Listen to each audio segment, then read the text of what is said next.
दोस्तों, एक average Indian आदमी की एक साल की इनकम लगभग 4 लाख रुपए है और वो इंसान 5,50,000 साल तक सरवाइव कर सकता है अगर उसके पास इलोन मस्क जितनी वेल्थ आ जाए तो। एक दूसरी भाषा में, अगर आप अपनी इनकम का 50% भी सेव करके उसे कहीं छुपाकर अलमारी में रख दो तो भी आपको लगभग 11 लाख साल लग जाएंगे इलोन मस्क जितनी वेल्थ बनाने में। ठीक है, अब हमें ये तो समझ आ गया है कि एक एवरेज इंसान दुनिया के सबसे अमीर इंसान जितनी वेल्थ तो नहीं बना सकता, बट अगर बात की जाए 1 करोड़ की तो ये तो कमाना आसान होगा, राइट? वेल, ये भी देख लेते हैं। अगर आप एक एवरेज इंजीनियर हो जो साल के लगभग 6 लाख रुपए कमाता है तो लगभग उसे 16 साल लग जाएंगे 1 करोड़ कमाने में। और अभी तो इसमें मैंने रेंट, फूड, ट्रेवल इन सब के एक्सपेंसेस जोड़े भी नहीं है। और अगर आप बड़ी शिद्दत से हर महीने 10% सेव करते हो तो आपको 166 साल लगेंगे 1 करोड़ रुपए सेव करने में। एक एवरेज इंडियन टीचर को 277 साल और एक एवरेज वेटर जो कि रेस्टोरेंट में काम करता है उसे लगभग 500 साल लगेंगे 1 करोड़ रुपए सेव करने में। तो अमीर लोग अपनी वेल्थ को टाइम से मेजर करते हैं। अगर आपकी कल जॉब चली जाए तो कितने महीने, कितने साल तक आप अपनी सेविंग्स पर सरवाइव कर सकते हो।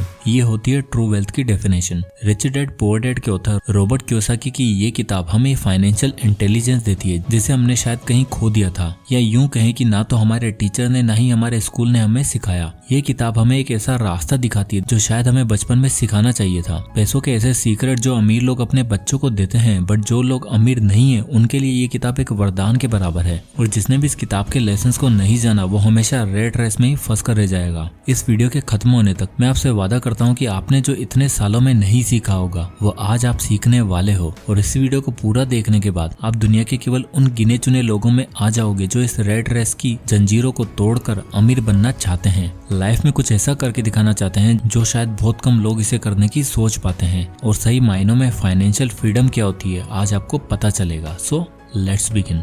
Lesson number 1, rich don't work for money. Robert Kiyosaki इस किताब में बोलते हैं कि rich don't work for money मतलब कि अमीर लोग पैसे के लिए काम नहीं करते। अब ये सुनने में थोड़ा अजीब लगता है क्योंकि बचपन से हमें हमारे पेरेंट्स ने, स्कूल ने हमें एक ही तो चीज सिखाई है, बेटा पढ़ाई अच्छे से करो, मार्क्स अच्छे नहीं आएंगे तो फिर कोई नौकरी नहीं देगा, तो फिर पैसे कैसे कमाओगे? अगर आप पैसा नहीं कमाओगे तो लाइफ बर्बाद हो जाएगी, हमेशा धक्के खाते रहोगे। तो हमारा बचपन तो बस यही सुनने में निकल गया कि बड़े होके नौकरी करनी है और पैसे के लिए काम करना है। पर रॉबर्ट कियोसाकी ऐसा क्यों बोल रहे हैं कि अमीर लोग पैसे के लिए काम नहीं करते? रॉबर्ट के रिच डैड ने उन्हें सिखाया था कि आप कभी भी जॉब करके अमीर नहीं बन सकते, क्योंकि आपकी सैलरी कितनी भी क्यों ना हो जाए आप हमेशा पैसों के गुलाम रहोगे। आप काम नहीं करोगे पैसा नहीं मिलेगा, आप टाइम नहीं दोगे तो पैसा नहीं मिलेगा, आप छुट्टी मनाओगे तो भी पैसा नहीं मिलेगा। रिच लोग कभी भी पैसे के लिए काम नहीं करते हैं, पैसा रिच लोगों के लिए काम करता है। रॉबर्ट जब 9 साल के थे तो उन्होंने कुछ कॉमिक्स बुक्स को किराए पर देना स्टार्ट किया और जिससे उन्हें रेंट मिला करता था, जिससे रॉबर्ट काम नहीं कर रहे थे बट उन्होंने कॉमिक्स किराए पर दे रखी थी तो उन्हें हमेशा पैसे मिलते रहते थे। रॉबर्ट बोलते हैं कि अगर आप ऐसा बिजनेस या सिस्टम क्रिएट कर देते हो जिसमें आप खुद मौजूद नहीं हो तब भी आपको पैसे मिलते रहते हैं तो वो ट्रू डेफिनेशन है फाइनेंशियल फ्रीडम की। बट अनफॉर्चुनेटली लोग इसका अपोजिट करते हैं। वो दिन भर 8-8 घंटे भाग दौड़ करते हैं, सुबह जल्दी उठते हैं, ऑफिस के लिए रेडी होते हैं, जल्दी जल्दी में ब्रेकफास्ट करके बस या ट्रेन पकड़कर अपने ऑफिस जाते हैं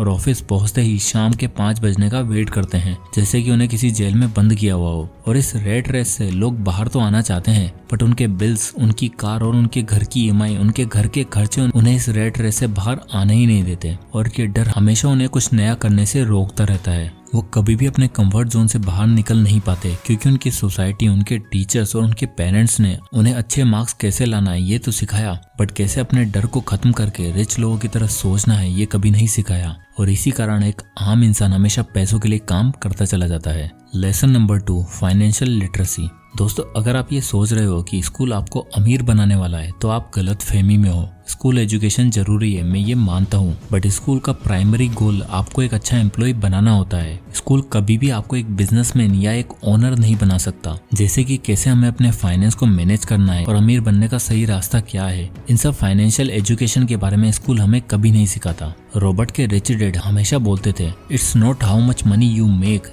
it's how much money you keep. यानी कि ये फर्क नहीं पड़ता कि आप कितना पैसा कमाते हो, जबकि इससे फर्क पड़ता है कि आप अपने पास कितना पैसा रखते हो और उन्हें इन्वेस्ट करते हो। रॉबर्ट बोलते हैं कि वो कई ऐसे लोगों से मिलते थे जो एक टाइम पर मिलीनियर थे बट उन्हें फाइनेंशियल एजुकेशन ना होने के कारण वापस से सब लुटाकर गरीब हो गए। रॉबर्ट कियोसाकी का कहना है कि दुनिया में 3 तरह के लोग होते हैं, पुअर, मिडिल क्लास और रिच, और इन तीनों का पैसों को लेकर नजरिया अलग अलग होता है। चलिए इस चार्ट से इनके कैश फ्लो को समझने की कोशिश करते हैं। कैश फ्लो मतलब इनके पैसे कैसे आते हैं और ये कैसे अपने पैसों को स्पेंड करते हैं। सबसे पहले आता है पुअर क्लास, क्योंकि ये पुअर कैटेगरी में आते हैं, यानी कि इनकी इनकम काफी कम होती है, तो इनकी सारी इनकम इनके रेंट में, इनके फूड में और ऐसी बेसिक चीजों में निकल जाती है। और ये लोग केवल अपनी सैलरी के भरोसे ही जीते हैं, और ये लोग कमाते इतना ही है कि मुश्किल से इनके खर्चे निकल पाते हैं, और ये केवल सर्वाइवल के लिए ही जीते हैं और इनके पास कोई भी एसेट्स नहीं होते हैं। अब दूसरे कैटेगरी के लोग आते हैं मिडिल क्लास। इन लोगों की सैलरी का मोस्टली हिस्सा इनका रेंट, कार और घर की ईएमआई में निकल जाता है। ये दुनिया को दिखाने के लिए क्रेडिट कार्ड और शॉपिंग इस तरह के डेट में फंस जाते हैं, और जो थोड़ी बची कुची सेविंग्स होती है ये लोग इन्हें एफडीज में जमा करके रख देते हैं। इनके भी कर्जे में डूबे रहने का मेन रीजन इनको फाइनेंशियल एजुकेशन की नॉलेज ना होना होता है। तीसरे कैटेगरी के लोग आते हैं रिच। इन लोगों की मोस्टली इनकम इनके एसेट से होती है,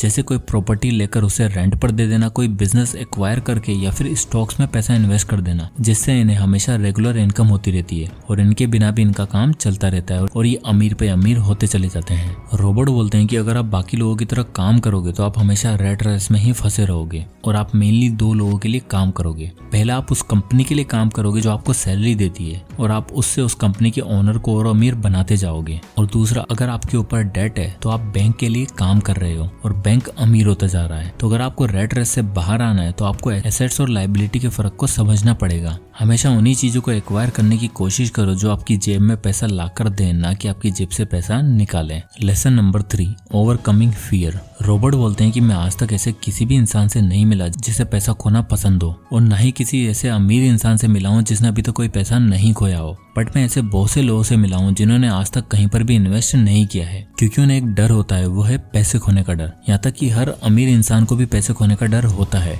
बट प्रॉब्लम ये नहीं है कि आपके अंदर पैसे खोने का डर है, जबकि प्रॉब्लम ये है कि आप उस डर को हैंडल कैसे करते हो। और एक अमीर और एक गरीब इंसान में बस यही फर्क होता है कि वह इस डर को कैसे हैंडल करते हैं। रॉबर्ट बोलते हैं कि जब आप 20 की एज में होते हो तो आप ज्यादा इजीली अमीर बन सकते हो, बट जब आप 30 की एज में होते हो तो आपके ऊपर काफी रेस्पॉन्सिबिलिटी होती है, आप ज्यादा रिस्क नहीं ले सकते हो। और रॉबर्ट अपने पुअर डैड का एग्जाम्पल देते हुए बताते हैं कि इसी डर के कारण उनके पुअर डैड ने कभी कुछ नहीं किया और हमेशा पैसे के टॉपिक को अवॉइड किया। और एक बहुत ही अच्छी कहावत है ना, everyone wants to go to the heaven, everyone wants to go to the heaven but no one wants to die. यानी कि हर किसी इंसान को अमीर तो बनना है, बट रिस्क लेना या फिर अपने डर का सामना करना कोई नहीं चाहता। इसलिए हम ज्यादातर टाइम पैसे के टॉपिक को अवॉइड करते हैं और कभी इन्वेस्ट नहीं करते, क्योंकि हमें उसे खोने का डर है। और अगर आप फेलियर का सामना नहीं करोगे तो सक्सेसफुल कैसे होगे। Lesson number 4, everything is not risky. Robert बोलते हैं कि अक्सर लोग जो चाहते हैं वो हासिल नहीं कर पाते हैं। क्यों? क्योंकि उन्हें लगता है कि लाइफ में एवरीथिंग इज रिस्की।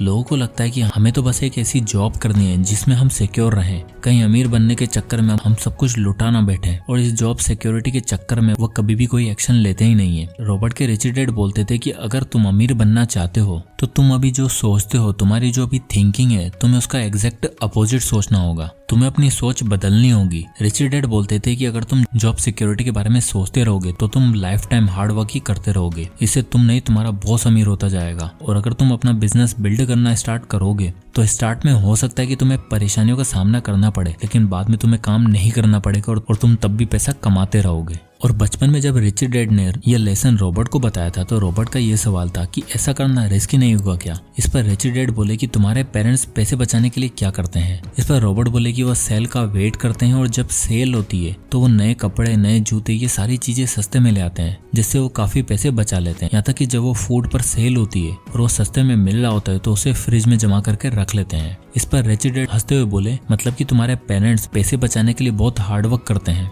तो रॉबर्ट बोले कि हाँ, क्या आप ऐसा नहीं करते हो क्या। इस पर रिच डैड बोले कि मैं भी एग्जैक्टली ऐसा ही करता हूँ, बट तुम्हारे पेरेंट्स अपना फ्रिज भरने के लिए सेल में चीजें लेते हैं और मैं अपना पोर्टफोलियो भरने के लिए चीजें सेल में लेता हूँ। मतलब मैं ऐसे इन्वेस्टमेंट करता हूँ जो मुझे सस्ते में मिल रहे होते हैं और उसमें मैं अपना पोर्टफोलियो भरता जाता हूँ। और यही डिफरेंस है, तुम्हारे पेरेंट्स हमेशा पैसों की कमी होने से परेशान रहते हैं और हार्डवर्क करते हैं, जबकि मैं बिना काम किए भी अमीर होता जा रहा हूँ, क्योंकि मेरी रियलिटी तुम्हारे पेरेंट्स से बिल्कुल अपोजिट है। तो अगर तुम्हारे पेरेंट्स इन्वेस्टिंग को रिस्की ना समझें तो वो भी मेरी तरह सेम चीज करके अमीर बन सकते हैं, उन्हें बस अपनी सोच को बदलना होगा। तो एट दी एंड ये बुक हमें ये सिखाती है, चाहे अभी आपकी फाइनेंशियल कंडीशन कैसी भी हो, आपके पास डिग्री है या नहीं, इन सब बातों से कोई फर्क नहीं पड़ता। आपको तो बस इन कुछ प्रिंसिपल को फॉलो करना है और अपने डर को खत्म करके रेट रेस से बाहर निकलकर वो कर दिखाना है जो मोस्टली लोग सोचने से भी डरते हैं। फिर उसके बाद आपको अमीर बनने से कोई भी नहीं रोक सकेगा। तो दोस्तों, आई होप कि ये वीडियो आपको पसंद आया होगा और इस वीडियो से आपको कुछ ना कुछ जरूर सीखने को मिला होगा। तो अगर आपको ये वीडियो पसंद आया हो तो इसे लाइक करें और ज्यादा से लोगों तक शेयर करें।